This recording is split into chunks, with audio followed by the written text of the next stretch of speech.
ಓಡ್ಬೇಡ ಅಂತ ಮಗಿಗೆ ಹೇಳ್ದಾಗ ಹೇಳಿದೆ. ಕೇಂಗೆ ನನ್ ಮಾತು ಬಿಡಿ ಅವಳನ್ನ ಎಲ್ಲಿ ತಪ್ಸ್ಕೊತಾಳ ಕಾಂಬ. ಓಡತ್ತಲ್ಲಿ ನಿನ್ನ ಅಜ್ಜಿನ ಮನೆಗೆ. ಎಂತ ಮರದಿಸುತ್ತಾಳೆ ನೀನು. ನಾವು 3 ಜನ ಗಂಡ್ಸಲ ನೆನ್ಸ್ಕೊಂಡಿದ್ಯಾ. ಯಾವನ ಕೊಟ್ಟು ಮೊಬೈಲ್ ತಗೊಂಡು ನಾಚಿಕೆತಿಲ್ಲ ನಿಂಗೆ. ಶಾನೆ ಅಂತ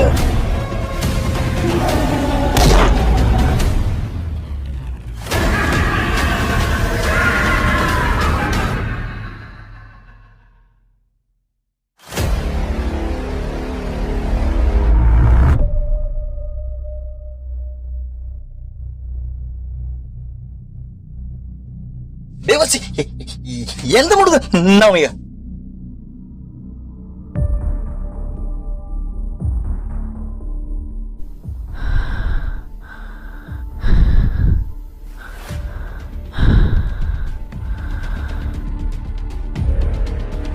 ಅಯ್ಯೋ ನೀನು ಸುತ ಇಲ್ಲ ಮರೆಯ. ಬೇವಸಿ ಮರಯ ಎಂತ ಮಾಡುದು ಗೊತ್ತಿಲ್ಲ. ಮಾಡುದಾ? ಎಂತ ಮಾಡೋಕತ್ತಿಲ್ಲ. ಅವಳು ಬದುಕ್ರೆ ನಮ್ಗಿದ್ಕೆ ಕಷ್ಟ. ಏಯ್ ಬನ್ನಿಯ